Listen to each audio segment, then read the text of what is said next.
What's something people think saves them money but actually loses them money? Think you're smart with money? These 134 stories reveal deals that actually cost more. Watch to avoid costly mistakes. Like and subscribe for real money tips. Story 1. If you're an arts and crafts person seeing something you want and thinking, I can just make it myself and it'll cost me a lot less. That is the devil whispering sweet lies directly into the tender ear of your hubris. If you don't already have nearly all of the necessary supplies on hand, it will cost you more to make it yourself. Story 2. Oddly enough, I read something like, something at 30% off seems like a good deal until you realize you were convinced to spend 70% more than you normally plan. Small thing, but it made me more aware of my spending habits and JFC, how much FOMO engineering there is. Story 3. Buy now, pay later debt for anything that isn't an appreciating asset or generates cash flow, like a burrito, refrigerator, phone, wedding, etc. I interned at a BNPL firm and I'm telling you all from firsthand experience, it's a scam. Story 4. Buying the cheaper and smaller packages of food at the grocery store. The price for the amount of food is often a lot higher. It's better to buy the larger sized ones and then maybe freeze some of it. Story 5. As a tax accountant, not maintaining a separate bank account for your small business. The fees for the account will end up being less every year than what you get charged for the additional work of trying to disaggregate your personal expenses from your business expenses in the bank statements alone. Story 6. My in-laws would drive all over town chasing grocery sales. Milk is cheaper here. Chicken on sale here. Bread is buy one get one at this store, etc.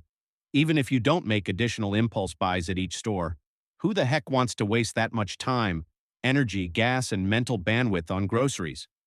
It was like a weird obsession and was exhausting just hearing about. Like, pick a store and be done with it. Change it weekly if you want to, but for crying out loud, going to 5 different stores to meal plan is bonkers. Story 7. Over the course of his life, my father has changed his home heating system numerous times. He went from electric board to electric furnace, then wood stove, then oil stove, back to wood stove, and now propane stove. Every single time he tried to convince me he was saving 20% on his energy bill. It cost him so much money that he will never save enough to pay for just one system. Story 8. The buy one, get one half off or discount type of deals. Anything that incentivizes you to buy more by tacking it on as a bonus. If you're buying in bulk or such intentionally, then it's a good deal. But if you just came in for one box of, let's say, cookies for $5 and it had one of these deals, so you buy a second box too because it's discounted and says if you buy two, it'll cost $8 as opposed to $10. So you get it thinking you're saving money. Instead, what you just spent was $3 more than you had to on a second box you didn't even come in for. And it repeats throughout the whole store. It's everywhere, especially in food. The flashy colored tickets, the bold letters, emphasis on how much you save, all to bait people to buy more things than they actually need. Though it depends on what your actual goals and needs are. It might genuinely save you some and be good, but you could also be getting ripped off. Story 9. A lot of price matching and shopping around ends up wasting more than it's worth. Also, my dad read that you save gas money going slower. So he once added an hour to his commute so that he could save gas. Even aside from the fact that that hour of his life was worth more than the 3 cents it saved him, he had to take a longer route to do it because you can't go under 60 on the interstate. Story 10. Asking for pet health advice on Reddit. I mean, them dying because you asked Reddit instead of taking them to a vet will spare you from all future vet bills. So I guess it does technically save you money. Story 11. Not reading labels on the shelf in stores or reading the information on the labels. It tells you what you're paying by volume. The bigger box or bottle is not necessarily the cheapest, and you can compare brands this way too. Also, the 2-4 sales, B1G1 sales. A little math and time is worth it in savings. Story 12. Feeding your pets cheap pet food. Sure, your cat, for example, may happily eat that $18 for 15-pound bag of corn-based kibble every day, but you're going to be paying a lot more in vet bills when their kidneys fail because of it than you would have paid over time for higher quality food. Story 13. Having a big gas tank. I hear people talk about, I get 400 miles on a tank and only fill every 2 weeks, but they get 15 miles per gallon. Saves you time, but not money versus an efficient car that has better fuel economy. Story 14. Cutting corners on professional equipment. A few years back, I got a made-in-China arm for my microphone on Amazon. Cost about 1/4 what the German original did. About 9 months later, one night it snapped, fell on my computer, and threw everything to the floor. A $100 item nearly cost me $4,000.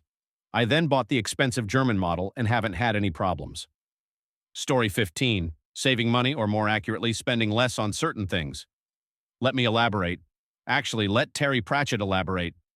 The reason that the rich were so rich, Vimes reasoned, was because they managed to spend less money. Take Boots, for example. He earned $38 a month plus allowances. A really good pair of leather boots cost $50. But an affordable pair of boots, which were sort of okay for a season or two, and then leaked like hell when the cardboard gave out, cost about $10. Those were the kind of boots Vimes always bought and wore until the soles were so thin that he could tell where he was in Ankh-Morpork on a foggy night by the feel of the cobbles. But the thing was that good boots lasted for years and years. A man who could afford $50 had a pair of boots that'd still be keeping his feet dry in 10 years' time, while the poor man who could only afford cheap boots would have spent $100 on boots in the same time and would still have wet feet. Story 16. Do you want to save money by purchasing fast, cheap fashion? A huge error. I used to do it, but I was always changing my clothes. Purchasing high-quality items may seem costly up front, but it prevents me from overspending and frustration. Real savings involves long-term planning rather than Band-Aid solutions. Story 17. The dollar store. You're paying way more per item, but I understand their utility is to help get by when you can't afford a full item or to buy in bulk. If you're not paycheck to paycheck, though, it doesn't make sense to shop there. Story 18. Buying in bulk.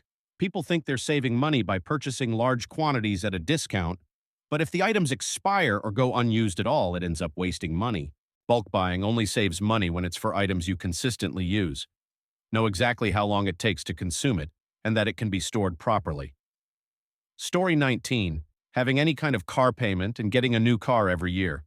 I can understand if someone is really struggling and is living paycheck to paycheck, but I have always bought my cars in full and keep them until they fall apart. I truly don't understand why anyone would do anything other than that. It's the biggest waste of money otherwise. Story 20. The dollar store. Take diapers, for example. Yeah, the pack is cheaper, but when I looked at my unit price, it was 39 cents a diaper compared to the same brand at Walmart for 28 cents a diaper. Most dollar store name brands are this way. Story 21. I can't believe that it's not the top comment. Not buying insurance. Pet, car, home, income, travel. I never thought I'd have an accident, said every uninsured person ever after an accident. Oh, so the rest of us buy insurance because we know for sure we're going to have an accident, right? Story 22. Savings accounts. The interest rates are laughable. Unless you have a lot of money in a high-yield savings account, you're not getting any significant interest. Eating out. By the time you get done ordering the food, the drinks, the apps, the main course, tip, gratuity, tax, you're losing money big time. And even more so if you stay home and use DoorDash. You're better off cooking your own dinner or even nuking a Hot Pocket in your microwave. Story 23. Buying cheap tools or appliances that break in 6 months, then doing it again like it's not slowly draining your wallet. Sometimes saving money means spending a little more once instead of bleeding cash forever. Story 24. Monthly payments. I understand not everyone can come up with a large amount at once, but things like, example, braces. The monthly payment was cheap, but in the end it turned out to be significantly more than paying it up front. I was the dumb one. Once I turned 18, all these places would say monthly payment options. I got excited then. In the end, I was like, wait a darn minute. Story 25. Spending money on cheap shoes, particularly cheap work shoes. I used to tell my colleagues, take work out of it. Do you want to feel miserable and tired because you wore cheap shoes all day? Or do you want to feel like you can enjoy your time off because your feet feel great? Story 26. Buying more than they need of anything because it's cheaper per ounce. Most of the time, the excess is thrown out. You should buy smaller sizes first and only buy a bigger size if you finish the small in a reasonable amount of time. Applies to most consumables: food, cleaning supplies, perfume, makeup, soaps, etc. Story 27. Booking a 6 a.m. flight because it's cheaper than needing to wake up super early and call an Uber to the airport. The flight might seem $30 cheaper, but it probably costs more to get to the airport at that time. Story 28. Automatically buying everything online through Amazon. Look around. It's frequently not the cheapest. It's also not the most reliable. It may not get delivered the fastest either, but people believe they are buying it cheaper on Amazon without even looking. Amazon has won. Story 29. Just about anything you buy on Black Friday. Sure, the prices are slashed, but you are running into a shop into impulse, buying anything you see without a second thought on whether you need it, just because it looks cheap rather than buying the thing later if you do want it. Story 30. Buying the size of the product that is the cheapest in absolute terms, not in relative terms. The tiny dollar store bottle of detergent is more expensive than the big bottle of the same brand you get in other stores. A package with 2 rolls of toilet paper costs more per roll than a big package of the same brand and quality. It makes some sense to buy small packages for things that easily spoil or that you don't need often. But for most stuff that is not perishable and that you use regularly, buying in bulk is cheapest. Buying small packages because you can't afford the big ones actually makes you poorer and gets you deeper in debt. Story 31. Driving around to different stores to save money on grocery items. You're going to drive 15 minutes to another store because they have cantaloupe for $1 off. The cost of gas and your time means you're losing money. Story 32. Perusing the aisles of any store. Use an app to prepay for only what you need, then do a curbside pickup to avoid impulse shopping. I haven't entered a grocery store in 9 years. Cut my food bill in half. Story 33. Health. Don't save money on it. It will cost you a lot more later on. Tons of issues can be solved by a simple run walk. Good shoes goes back to health.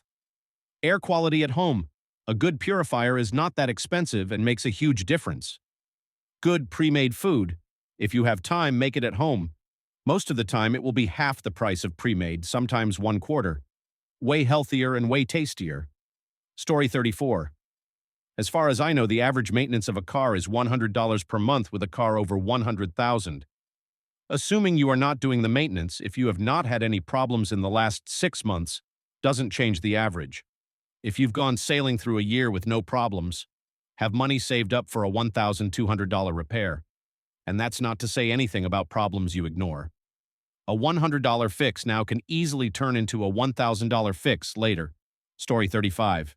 Yeah, I've got a bicycle and not a car, big city life, but I shelled out $700 for it and I make sure to get it in for a proper tune-up every year. I had to be talked into buying the expensive hybrid bike by a friend. Was really hesitant, but it was worth it. Had the bike a good decade so far, and with regular maintenance, it still rides as smooth as the day I bought it. No reason to believe it won't last another 20 the same way. Story 36. This applies to physical health too. Not going to the dentist for regular cleanings, not getting a checkup, etc. The maintenance visits can help you catch stuff before it gets really bad or prevent it entirely. Story 37. It really sucks when you know what needs to be done and you want to, but you simply can't afford it. My car is nearing 300,000 miles. I do all the maintenance on it, preventative and corrective. Unfortunately, after about 250,000 miles, any car is going to start showing signs of wear. And multiple things started going wrong, braking or what have you, right as I'm trying to buy a house. No AC/BC. The clutch went out, driver's side window switch broke, shifter button broke and fell out. Radio suddenly started turning volume down on its own, rendering it useless for now. Oil leak from the engine somewhere that I've yet to locate exactly that is now worsening. I can fix all of that with my own 2 hands if I had the money. Story 38. I have a couple of perfect little rice bowls that I got for $3 each at a Chinese grocery store. I wanted more but in different colors, and after a couple 1,007 years of pottery classes, I have them. Found out the Chinese grocer was into pottery after they saw Ghost. Worked out which pottery studio they went to. The Chug and Squeeze on 6th. Paid an exorbitant fee to break lease and move to the apartment above it. Spend years living there hoping to bump into them. Then after 4 years, accidentally bump into them on Venus Day. Say, "Oh, you go here? I've never tried before. Would you mind showing me?" Even though you've spent the last 3 years going to the Chug and Squeeze on Belmont on Rose Ashtray Day and are very proficient. Wow them with your pottery skills. Ask them out while they're stunned.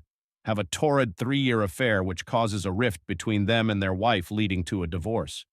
You start being an open couple. Then for the third anniversary, you ask them to make some of those lovely little rice bowls they used to stock as it reminds you of how you met. Get the bowls and immediately dump them. Now your plan is complete, but still, there's an ember of the relationship that will never truly go away. Been there so many times, I get it, man. Story 39, I sew. And today I saw something on Instagram that was like, why buy it for $100 when I can spend $2,000 to make it myself? Too real, low. If nothing else, seeing the price of fabric made me appreciate why clothes that aren't made in a sweatshop are more expensive. Story 40. I can either pay for a thing or invest in tools to make a thing that I will have forever and use my time that is mine for free. I spent $600 on a solid oak table that comparable places wanted $3,000 for. Most furniture is particle board laminated garbage. Most of my furniture is solid wood, and now I have the sanders, routers, clamps, saws, joinery jigs, etc., all as well for well under what it would have cost otherwise for fine furniture. My 3D printers paid for themselves a few times over too. I think the key difference is whether you find value in the process or just want the end result. If you love the process, then it's worth the investment in time and tools, etc. I think a lot of craft supplies get purchased and abandoned because someone saw something cool and figured if that random on Instagram made that cool thing, they surely can too, without realizing just how much time, material, and failed attempts it took to get to that point. But on the other hand, I think the worst that can come of trying a new hobby is learning why artisan-made goods cost so much. Story 41. My mom always does this, and it's always annoyed me. If you enjoy making things as a hobby, that's fine, and by all means. Just don't claim it will save you money and then try to convince everyone around you to do the same. Story 42. My dad left a gas station to drive across town to get 3 cents off. The second station had raised prices, so he drove back. Original station had raised prices in the 1.5 hours it had taken to drive across town and back. So, 2 cross-town trips to pay 15 cents extra. SMH, LOLs, Story 43. Decades ago, I got into an argument with my mom over this. Back when gas prices shot above $1.75, and I was driving a large SUV with a 44-gallon gas tank. She was adamant that I should put the effort into finding the cheapest possible gas around town. If I got a 10-cent per gallon discount at every fill-up, it would have been less than $90 over the course of a year. I showed her the numbers, accounting for the expense of every extra foot traveled, but she would have none of it. I was being wasteful by not driving 30 miles out of my way to save a penny per gallon. Meanwhile, I saved hundreds of dollars on gas each year by not going to visit her. Story 44. My mother-in-law lives near a Costco, so she uses it all the time. She will then tell my wife about the prices and how they are $10 per gallon cheaper. She thinks we should get in the car and drive through traffic for 10 miles to save $1.50, which we probably spend in gas to get to Costco. Story 45. When I get down to 1/4 of a tank or so, I start keeping my eyes open for the cheapest gas along the road I usually drive while I'm running errands. I will typically hit the cheapest station on the way back home. GasBuddy used to be great for this, but it isn't updated like it was several years ago. Story 46. Where I live, the differences in prices can be as high as around 10%, meaning the savings can be over $5. I won't drive for half an hour across town, but I will drive an extra 5 or 10 minutes when I have nothing else to do. Story 47. The worst part about that is it's getting increasingly difficult to simply find a reputable source for the stuff. Search online and everything directs you to Amazon. Yet Amazon is well known for having and freely selling counterfeit products. I'm always hesitant to buy anything good from there because I've been burned plenty of times. So I look up the websites for specific products and it links to Amazon. So I look locally. Oh, the closest store that has it is 150 miles away. And it's also hard to find a reputable source for researching what is or isn't a quality product. Especially with affiliate marketing being so popular, people will write a glowing review about anything so long as they can add an affiliate link. And anyone and everyone can write reviews, even if they're just a random person who has no real insight into whether it's a good product or not. But a company offered them $5,000 to use their product for a week and then make a video saying, "This is the best product ever." I genuinely have no idea where to get unbiased reviews anymore. Story 48. Except there's a fallacy that expensive means better quality, which really hasn't been the case since the 50s. Companies create poor quality items and just build a brand that conveys high quality so that people will rationalize spending more for it. A good example is Beats headphones. They're mid-quality, not terrible, but also not great. They increase the bass to fake the appearance of high-quality headphones on first listen. They use celeb endorsements to rationalize the $250 price tag for a $15 product. Story 49. Learned my lesson when I bought new glasses with the cheapest frames available at my local optometrist. They kept breaking all the time. Sometimes I could fix it myself, but the second or third time I had to take them into the optometrist office to get them fixed, I made an appointment to get new glasses. Story 50. I used to think Walmart brand clothes were terrible like back in the day. Now they actually are half decent. They have some decent cheap shoes I like. I can afford to replace them once a year. Unlike Nikes, I have to wait a year and a half to find something on sale. Story 51. Depends on the stuff. In most cases, cheap stuff does save you money. Only in specific cases is it worse. Let's come up with examples. Watches. Casio F91W. Its battery lasts forever. It breaks more often than a normal watch, but if the normal watch costs $500 and you use it from 20 to 80, all you need to do is have the Casio last on average 1 year to save money. If your alternative watch costs $100, it ain't lasting till you're 80, but still the Casio beats it. Washing machine. The $500 machine has lower quality cogs, but it's entirely mechanical. That means you can go in and fix it. If you pay $1,000, the motor might last twice as long, but if the electronics break, you need a new control board, which is no longer made, and you need to solder at 20 times the cost of a blown motor in the cheap machine. Charcoal. Okay, Kingsford is better, but if you can get Walmart brand for half the price, it still lasts just as long. Just maybe doesn't get up to heat as fast or taste as good. Cheap saves money. Computers. Yes, paying more is better up to a point. The cheapest computers are unupgradable. The most expensive ones are as well. You want to build your own to save money in the long run. That's a medium price. Monitors, they have basically the same longevity. Cars, the more money you pay, the more expensive the repairs and maintenance are. Literally, every single dime you spend is going to cost you more later. Every feature you add is more complex to repair. Lawnmowers, they all last just as long. The higher price will get you more cut width or a bigger engine or a better engine maybe, but the lawnmowers are going to die from maintenance neglect long before the quality matters. So cheaper saves money. Laundry detergent.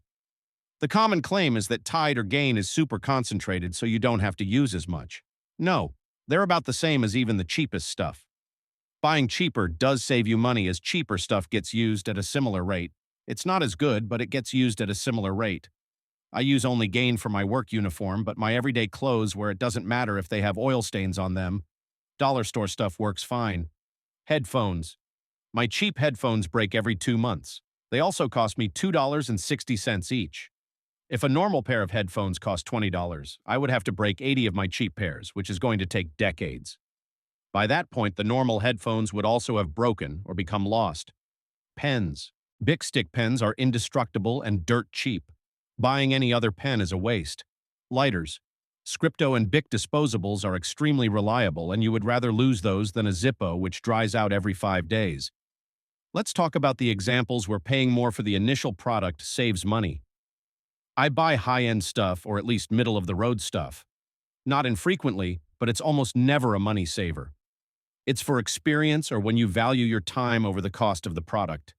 More expensive stuff is almost always better in a tangible way, but I don't find that it saves me money at all. Story 52. So much this. I had a conversation with the guy who owned the storage unit place when we got one while moving, and he said it's insane how many people pay him $100 to $150 per month for 10 to 20 years, and then one day come with a dumpster and just clean it all out because they have been storing junk. Story 53. Even having a storage room when living in an apartment or condo is a major waste half the time. I always ended up junking half the crap that was in there in the long run. Haven't had a storage room in 7 years. Really makes you think about what you're keeping and to take inventory when you need to store something legit. I'm glad my current building charges for storage lockers rooms. Prevents me from hoarding junk. I rented a storage room in my last apartment building because my apartment was a large studio with literally no closets. Unless I wanted my Christmas tree, luggage, etc. visible at all times, I had to pay to put it in the small walk-in closet-sized storage room. So it was worth the $50 a month in that sense, but I think that was an outlier situation. And even then, I kind of felt like the building should have given it to me for free, considering mine was the only apartment in the building without any closets. Story 54. I have the opposite experience with a storage unit. I had to get one when moving in with my partner. We went out of town for a week, and the day we left, I got a call that there was a fire in the place inside temp-controlled yada yada. I couldn't deal with it at that time. We weren't canceling our trip, so we waited a week to get there and take care of things.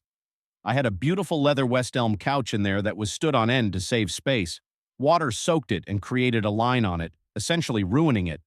It could definitely be refinished, but that's not what the insurance was for. I also had a vinyl record collection with some rare pieces that got a little wet and some old snowboarding gear. Lucky for me, when they offered me insurance for an extra $15 a month, I said yes. The amount of money I got back was actually more than what I paid for the couch because it was based on replacement cost, and I still had the couch and sold that for $500. The record sleeves that got wet doesn't bother me. They're for using. I did have to throw out the snowboarding gear, but it was also old stuff that doesn't bother me. Moral of the story: get the insurance when you're going to need to rely on other people to not suck. The fire in the storage unit happened because people were living in their unit. Story 55. Many years ago, I got my first credit card. I used to pay it off religiously. I'll never forget having a conversation on the deck with my father when he told me the only way to build credit is to carry a balance. It sent me down a dangerous spiral and was some of the worst financial and life advice I ever received. I have been chasing that advice and burdened half of my adult life. I paid off one of my cards yesterday and it has never felt better. Story 56. OMG, I got so frustrated trying to explain this to one of our CNAs at work. She literally didn't work OT at her $25 an hour job because she thought she made more money going and working at a gas station for $15 an hour. I even tried to write it out for her and she just got pissed and said, "I don't care that you used to be a financial advisor. I know what my checks look like." At that point, I just gave up and let her do her thing. Story 57.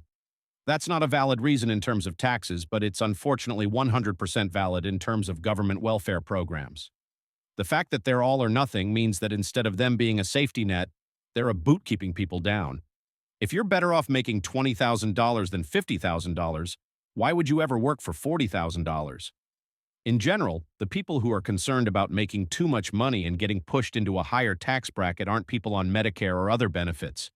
Those people would be concerned with losing benefits that are means-tested, not concerned about their tax bracket. To be clear, the current system setup is garbage. If benefits are means-tested, they should phase out instead of going to zero. Plus lots of other problems with how the current American system works that I won't get into now. Story 58. The only time this is true is if they're making such a low wage that they qualify for government assistance programs, and that raise puts them over the threshold. All the other instances is the failure of the education system and poor parenting for not imparting basic tax knowledge in the tier system. Story 59. This is kind of true if you're only looking at the income tax brackets, but there are some income-limited credits that have hard cliffs instead of being gradually phased out. In those cases, it might be preferable to stay under a certain income threshold. Story 60. I'm astonished how many people you would think are intelligent believe this. SMH. Also the people that are against tax increases on the wealthy because obviously it's talking about them even though they make 5 figures. Story 61. Yes, as long as the dentist is honest. Dentist is. About 7 years ago, I went to the dentist on a routine checkup and was presented with a bleak doomsday scenario where a root canal was needed. Mind you, I didn't even have a toothache. Yet I was going to need thousands of dollars worth of dental surgery. I thought about it and decided to roll the dice and ignore him. I didn't go to the dentist again until last year. The dentist told me my roots are strong and gums look fantastic. Not even a cavity. So either my old dentist was full of it or my teeth magically healed themselves. I had one tell me I had 15 cavities, 4 loose teeth, needed my last wisdom tooth pulled, and had gum disease. I hadn't seen a dentist in 15 years and was horrified. I didn't feel any cavities, I didn't see any cavities, and I had never felt a loose tooth, but she insisted that was what she found. I remember her looking into my mouth and giving the tooth number followed by the word caries to the assistant in this super cheerful voice over and over again. The office printed me an estimate for the work I needed. It was a massive expense, and I spent years believing my teeth were literally rotting out of my head, but I left that job shortly after and never had dental coverage again. I was 30. At 35, I saved enough money to start working with a dental school to try and get my mouth in order. No cavities, no loose teeth, no need to remove the last wisdom tooth. Beginning stages of gum disease, but I had, according to the dentist supervising the dental students, clearly brushed my teeth so hard that I had utterly destroyed them and forced plaque deep into the sockets. She said they were some of the most perfectly kept teeth she had ever seen, but I would need surgery they did not offer to replace my gums and serious scraping to get the plaque out. She said she assumed I had brushed that hard in an attempt to save as many teeth as I could while being uninsured for so long. She was correct, but I did not tell her it was because I had been told my teeth were literally rotting out of my skull by a different dentist 5 years earlier. They were going to cap or pull half my teeth. Jesus, my front lower gums are utterly messed up, though. Story 62. I feel like nobody even heard me today at work when I said that I use Credit Karma, and it has been free for quite a while. This was in the middle of us talking about how much they dislike paying for doing their taxes. There's some weird marketing stuff going on. Story 63. Same goes for people who pay any amount for filing an easy form or that use the little desk inside Walmart. I made my kids use the various free platforms so they could see how easy it is. I don't know if it's sunk in or not, but I sure tried. This goes double for anyone that pays to get their refund faster, like I get a loan. I know money can be tight, but look at how much it is costing you. Basic financial literacy is too rare. Story 64. The tax situation in the US seems really weird to me. In the UK, most people don't need to do anything. Taxes deducted when they are paid, and there's nothing to work out or any yearly forms to fill in. For those who do need to file a tax return, it's a fairly simple online form. Mine takes me about 20 minutes to do, and that's being slow and careful about it. Almost all of it is filled out already and just needs to be checked. The only people who tend to have anything complicated to do are those who are self-employed or have complex investments. Story 65. I worked with someone like this. He would go buy stuff that was on sale because he might need it in the future, like a bunch of tools and stuff. He would frequent estate sales and pawn shops too, buy piles of junk and then claim at the end of it how much money he saved. I'm like, no, you actually spent $500 instead of saving $250. Story 66. An hour ago, I did this with a pair of shoes. I do need new shoes. It just usually takes me 3 years to buckle down and force myself to actually pick a pair. I have very specific taste. This was only year 2, so I'm ahead of the game. I would not have bought $120 shoes this week while I'm on vacation if they weren't marked down to $70. Story 67. I'd say subscriptions in general when purchasing was an option. People like the idea of paying less up front, but you lose ownership of what you're paying for and the ongoing cost adds up. First, it was with software. I think Office and Adobe were the first to push, and now it's with features and cars. Story 68. I'll play devil's advocate on this. I bartend 2 jobs and good footwear is a must. I have spent lots on expensive shoes at insoles trying to find the right pair to eliminate foot, leg, back pain. The best ones I get are $35 at Walmart. Black non-slips with the 90s, 2000s air pockets on the bottoms. They last like 4 or 5 months, walking 15,000 to 20,000 steps a day. For skateboarding and running, I agree. However, those are the only kind of shoes I wear, though, so can't speak to other professions or styles. Story 69. I only buy shoes from local skate shops, and those usually run me around $150 and last around 7 years. Something I should mention is that I mostly skate in line and mostly cruise on my board, but those soles last so long. Story 70. Best financial lesson is to understand how you make your money work for you. For example, if you have money saved for a car and have an option to pay it off all at once or finance it, consider whether your investment earns more than the interest you'd have to pay. That keeps your money working for you as long as possible. This is an interesting one that I learned after the fact. I paid off all my student loans, 6% interest, and was very proud of myself. But I drained my bank account to near zero. Soon after, I took out a loan to expand my business, which ended up being 15% interest. I was so mad at myself. Beyond that, I could have invested the money to at least negate the 6% interest charge of the student loans, if not make money on investments. Of course, you should pay off credit card debt, but even then you can get 0 APR introductory rate for a 5% transfer fee deal, and then you're only paying 5% for the year. But pretty much always, it's better to invest money than to pay off a low-interest mortgage. Story 71. Of course, the government checks if you're entitled to the benefits you receive from them. But yes, once you make over a certain threshold of income, you don't get marketplace benefits anymore. However, if you get health insurance premiums taken from your paycheck, they are pre-tax deductions. So you are technically paying less taxes in a way. Story 72. Come to a better country. No bills at the hospital and no insurance industry to siphon off trillions. Canadians pay less healthcare taxes than Americans, and you'd still need to buy insurance to actually receive healthcare. Plus, outcomes are better outside the US. Story 73. Except if you're buying what you need, what you can reasonably use before expiration. My spouse bought a large bottle of barbecue sauce when we use it maybe once a year. Now we've parted too hard fridge space and more is going in the trash. Yellow mustard is something I like to have for when I want it, but I only really need a small jar, so it can be better to buy a smaller size, especially if space is at a premium.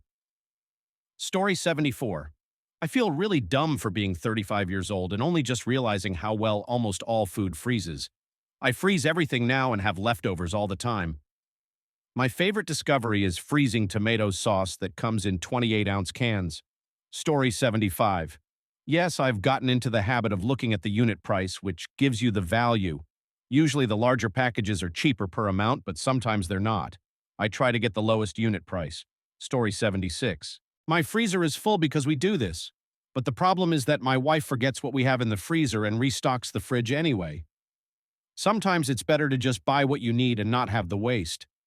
I acknowledge this is poor organization on her part, but she's a sucker for the cheap bulk buys. Story 77. If you're only going to use the smaller amount in the time it will take to go bad, buy the smaller amount. It's never a good deal to pay less per ounce, more per item when you're throwing all those cheaper ounces away. Story 78. Always check the price per weight unit the shop uses. Where I am in Belgium, it's 10 euros per kilogram, which can reveal that some things are just not worth buying. Example, a Kinder Joy egg is like 30 euros per kilogram, which is way too steep of a price when you break it down to the price of just one egg, especially since it's 50% plastic that you'll throw away anyway. Story 79. I mentally grapple with the thought of paying for our Walmart subscription and having to tip the delivery driver each time. But I can't stand the amount of mental and physical energy it takes to go grocery shopping. Plus, I make way less impulse purchases because I'm not browsing through a physical store. I can only purchase the items I can think of, so I can't buy it if I don't know it exists. Story 80. Savings accounts are holding accounts for quick access to liquid assets and short-term saving. Like, I'll need this within a year short-term. Once upon a time, banks offered actual savings interest, but not anymore. Story 81. Sometimes, maybe once a year, I buy a lottery ticket. Then I sit on the beach or in a hammock and dream what I'd do with it. That $2 or $3 gave me hours of entertainment because you don't win if you don't play. Story 82. Ignoring this also wastes money if it's things like toiletries that you know you will use. Buying only one thing at a time when there is a deal for two and you use that product regularly also ends up costing people more money overall and will result in wasting money. Story 83. I get what you're saying. Basically, if you're going to buy that much anyway, might as well save a deal and get the bulk discount. But if you only want or need a little bit, then you'll end up spending more than you planned on. With snacks, it's easy to eat too much because you save per unit of product, but maybe you consume more than you would have because it's there. You gotta know yourself too. But yeah, sometimes you end up buying too much of something that you don't need that much of. Story 84. Things like cookies I by nature only buy on sale. You'll spend full price on produce if I need it, but snacks I stock up on sales and eat them until the next sale. Those 3 packages of cookies are lasting me until the next good sale I care about at a minimum, because there's no way I'm paying retail or even the more minor sale prices. Story 85. Fast food is becoming just as expensive as restaurant food. When I was last in England to visit my family, I went to a Wendy's. It worked out at being 12 quid for the meal. It was terrible. The next day I went to a pub chain, Green King or Marston's, one of those types, and me and my dad had a lovely pie and mash each with peas, two for 13 quid. I can't believe people still go to the fast food places. The only thing I suppose it is good for is something like a bag of fries to keep you going until dinner time. Story 86. I love having a large gas tank. My pickup will go about 600 miles between fill-ups. So nice. Not long ago, it was in the shop and I had an economy car as a rental. Filling the teacup of a gas tank was cheap, but good lord, I had to fill up every time I turned around. Yeah, you are right. It doesn't save money, but it sure is convenient. Story 87. This always makes me feel bad when people have to buy very, very used cars way out of warranty. It's not by choice for them, but it creates such a vicious cycle of having to spend a ton on repairs. People get so trapped in a cycle of poverty for the very reason you mentioned. Story 88. It's not that simple. I wanted to invest in a good pair of jeans because my €50 jeans kept getting ripped. Turns out even the more expensive ones are using the same low-quality pseudo-denim fabric. Story 89. So true. I tell young people with car loans to keep making payments to themselves after it is paid off because they will eventually need another car. Paying interest is just adding to the total cost of the car. Story 90. It depends. There are big savings to get at wholesale warehouse stores like Costco, and those savings can really add up if they're high-volume regular purchases. But like with buying something twice to get the sale, one has to ask, would I buy this much without the discount? Story 91. So if my $1,500,000 portfolio gained 4% in a year, 60,000 or more, I'm worse off because my 40,000 in annual recurring expenses had a higher 7% inflation, 2,800. People on Reddit like to rattle off this saying, but it's more complex than they make it, depending on your financial picture. Story 92. Interesting.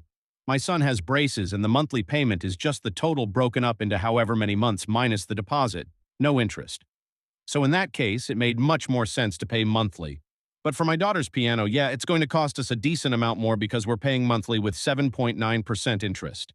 We put down as much as we comfortably could. Story 93. Gardening saves me a bunch. I grow my tomatoes hydroponically. There is the upfront cost of the system, but now I spend less than $100 per year and I get a lot of tomatoes, cukes, and peppers that I cannot buy. It is totally worth it just on volume alone. Once you factor in better taste and nutrition, you are that much more ahead. I just planted some perennials in my dirt garden that should produce year after year for the cost of a couple of handfuls of organic fertilizer a year. Story 94. I base my decision to trade in my car if the annual repair costs exceed an annual car payment. For example, a $500 per month payment is $6,000 per year.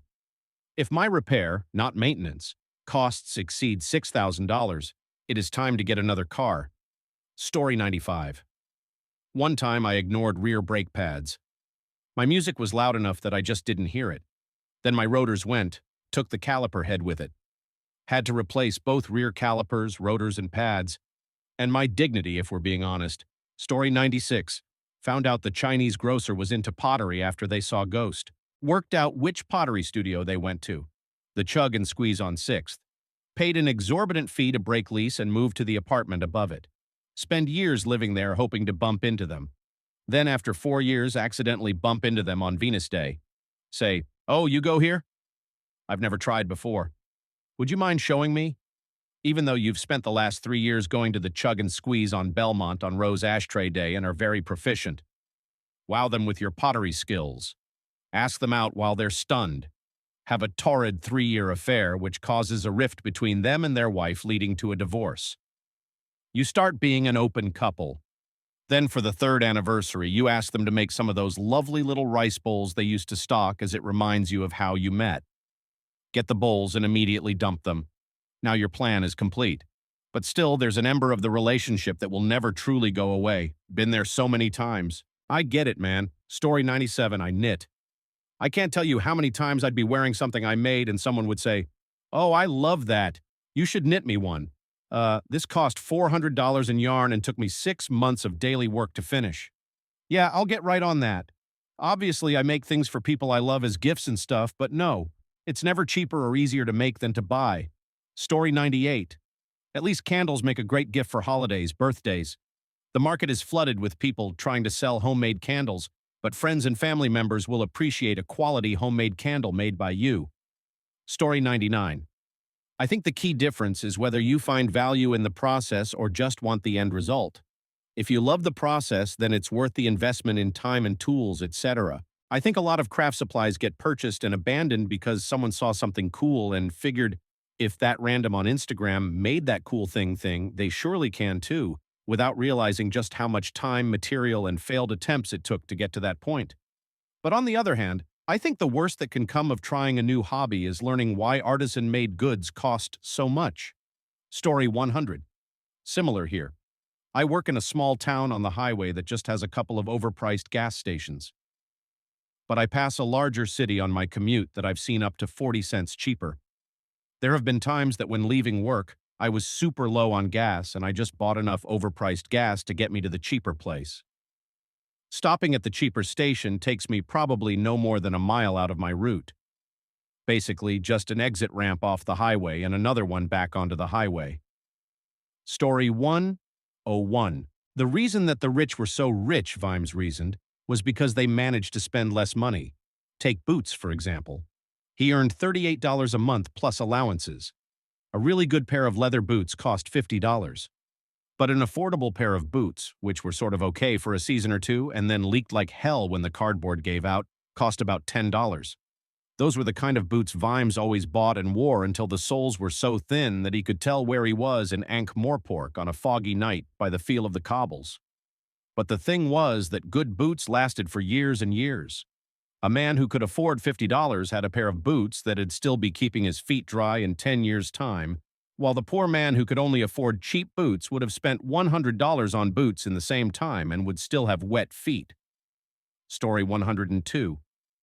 And it's also hard to find a reputable source for researching what is or isn't a quality product, especially with affiliate marketing being so popular. People will write a glowing review about anything so long as they can add an affiliate link. And anyone and everyone can write reviews, even if they're just a random person who has no real insight into whether it's a good product or not.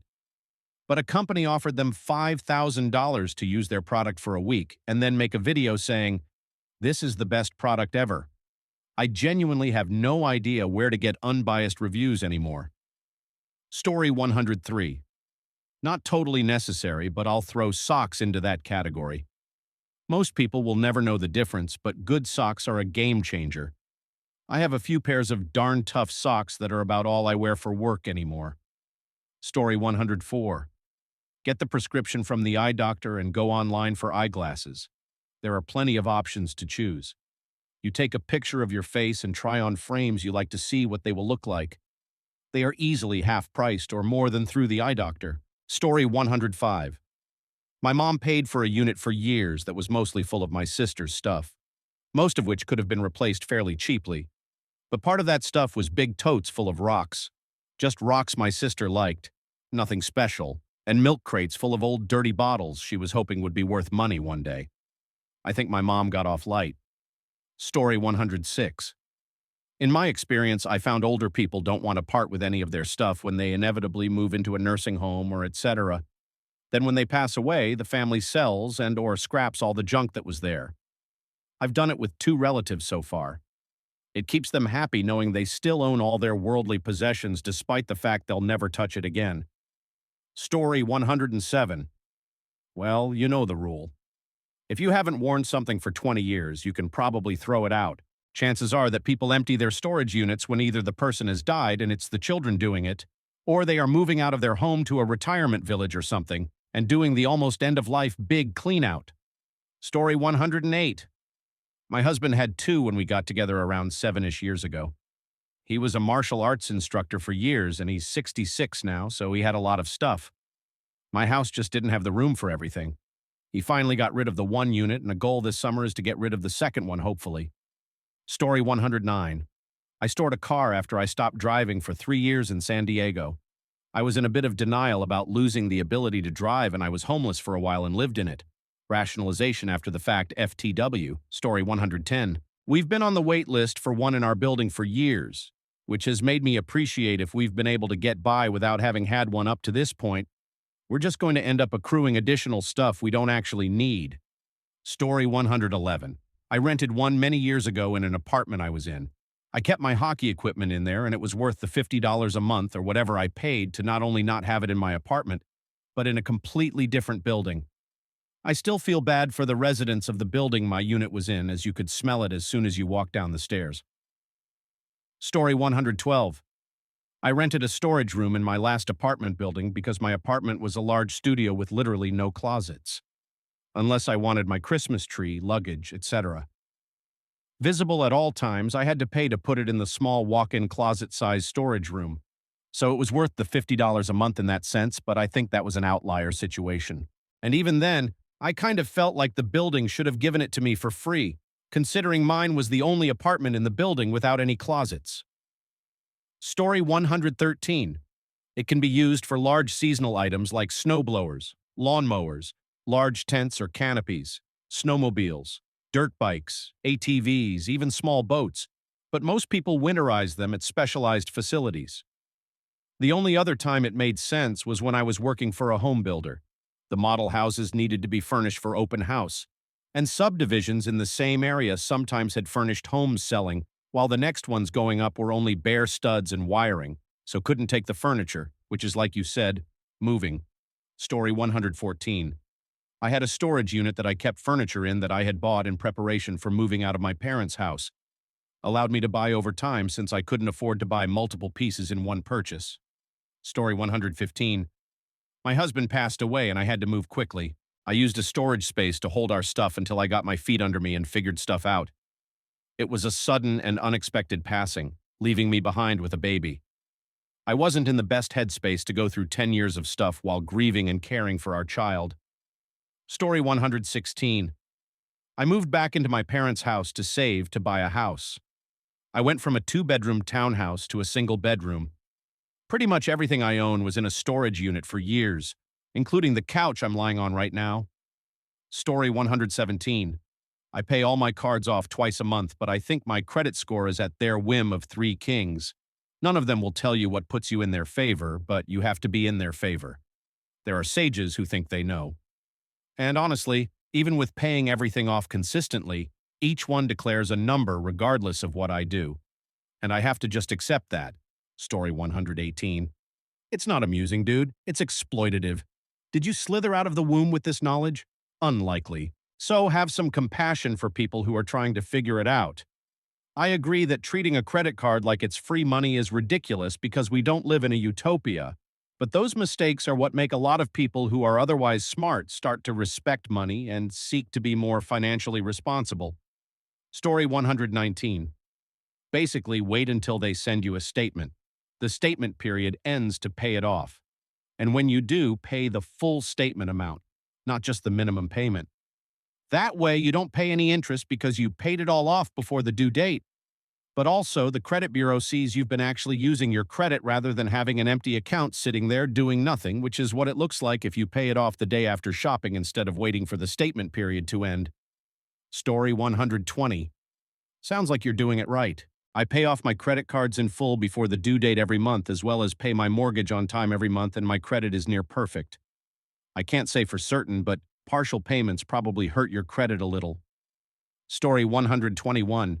In general, the people who are concerned about making too much money and getting pushed into a higher tax bracket aren't people on Medicare or other benefits. Those people would be concerned with losing benefits that are means-tested, not concerned about their tax bracket. To be clear, the current system's setup is garbage. If benefits are means-tested, they should phase out instead of going to zero. Plus, lots of other problems with how the current American system works that I won't get into now. Story 122. I've heard of people getting less take-home pay after a raise, but when I've double-checked, either HR is deducting the wrong amounts, or the employee struggles to understand numbers greater than 2 digits. Story 123. Got a kid who wants to go to Stanford and legit has a shot? Maybe don't accept that raise. There are a few similar examples, and I don't know if Stanford has fixed this, but you would think a university of that caliber would understand the impact of having a threshold versus graduated economic cutoff. Story 124. Dude, this happened to me. My new dentist said I had like 18 cavities. I was shocked. I've had the occasional one or two with immediate treatment. I brush and floss but hadn't been in only like 15 months. It made 0 sense. I said thanks but no thanks and immediately got a second opinion. I had two and none since. I swear they have a quota or something. Story 125. I had one tell me I had 15 cavities, 4 loose teeth, needed my last wisdom tooth pulled, and had gum disease. I hadn't seen a dentist in 15 years and was horrified. I didn't feel any cavities. I didn't see any cavities, and I had never felt a loose tooth, but she insisted that was what she found.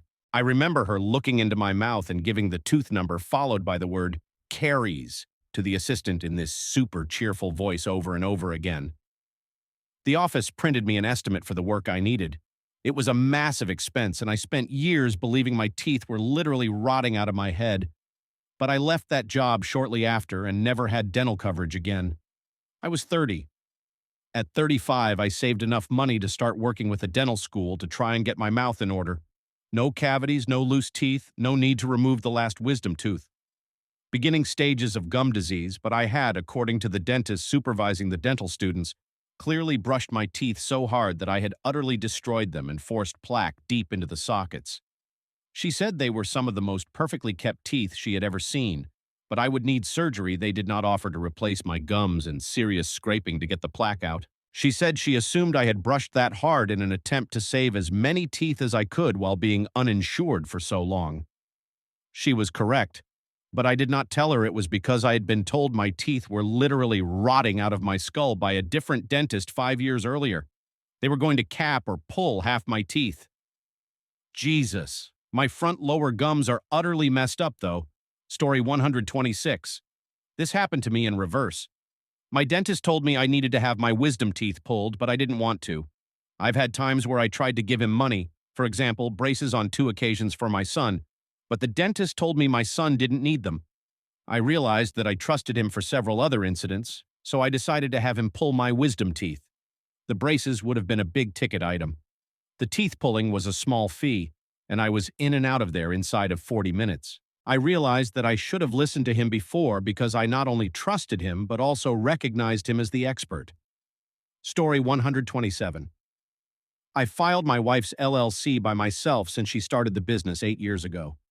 It's not hard and is very straightforward whether using TurboTax, H&R Block, or this year Free Tax USA. Hardest part is keeping accounting of what's business versus personal, and then what category the business transaction falls into. If you can manage that part, taxes are easy, and Free Tax USA is the way to go. All tax services give you guidance. Free Tax USA is just free unless you have to file state income. Even then, it's cheap. Story 128. Do it yourself. If you don't have a million transactions, then you are pretty much ready to throw in all of the numbers since you have all of your documents together to give your CPA anyways. You can pay a little extra for things like audit protection either through TurboTax. Best part? No one knows all of your transactions as well as you do. This is the part where you can actually maximize deductions and increase refund, least paid in. Story 129.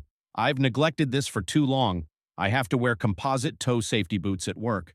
I get $250 a year for boot expenses from work. I think the boots I'm wearing are like 7 years old now. I'm sure they have a few thousand miles on them by now. Story 130. That's how you end up with a house like ours. Whenever we have to fix something, we get a good look at how dodgy the previous owners did things. We've got to laugh at it or we'd be angry. Then my husband wants to fix things himself, and I'm not sure he'd do a better job. I DIY 95% of the things that break around my house, but I also have severe ADHD and a perfectionist syndrome. These combine into me researching something relentlessly for weeks on how to properly do every little detail of a project prior to even stepping foot into it. Honestly, I've had far more issues with the things I paid a pro to do than the stuff I've DIY'd. Surely that isn't always the case, but unless you're doing major things that require a ton of raw knowledge, most stuff can be very easy to DIY if you have the time and monetary support. And generally speaking, nobody's going to care about the fit and finish of your home as much as you will. Many contractors are just trying to get in and out as fast as possible while getting paid. But without question, most DIY stuff seems to be what's the fastest and cheapest way to fix this issue. where my brain is always more in the mode of what's the best balance of efficiency, quality, and price I can use to accomplish this task. The guy who owned our house before us was a dyer, and my God, some of the things I had to fix in this house were ridiculous. It's a miracle the home didn't burn down prior to us buying it. About 2 weeks into owning the house, I was painting one of the bathrooms and removed the outlet cover from the GFC I switched by the sink. I kid you not, the ends of the wires were just electrical taped together. No wire nut, no wago, nothing.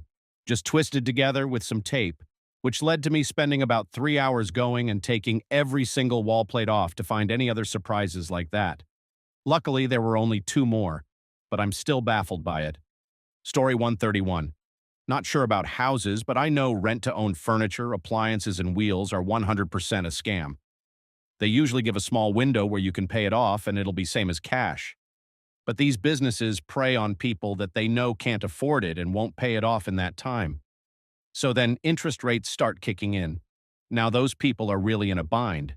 So then it gets repossessed. Then that same furniture, appliance, or whatever gets used on the next customer. Rinse and repeat. I worked at a rent-to-own. It's been a while, but the business practice goes something like that. Story 132. How do they measure octane rating? America uses AK1, which is an average. This makes it usually a lower number than RON itself, which is higher than ROM. If your country uses the RON number, it will be higher. Story 133. This is an interesting one that I learned after the fact. I paid off all my student loans, 6% interest, and was very proud of myself, but I drained my bank account to near zero. Soon after, I took out a loan to expand my business, which ended up being 15% interest. I was so mad at myself. Beyond that, I could have invested the money to at least negate the 6% interest charge of the student loans, if not make money on investments. Of course, you should pay off credit card debt, but even then, you can get 0 APR introductory rate for a 5% transfer fee deal, and then you're only paying 5% for the year. But pretty much always, it's better to invest money than to pay off a low-interest mortgage. Story 134. It comes back to haunt you in your taxes. It's essentially tax fraud. You'll end up paying taxes on the actual amount you made. Obviously, the government isn't as stupid as most think it is. They are checking your actual income against your reported income every year. When they see you've lied for a couple years in a row, they then will blacklist you from enrolling in CSR plans and from getting premium tax credits in advance. You will have to pay full price for a normal plan, and then you can only get any tax credits you actually deserve after the fact when you file your taxes.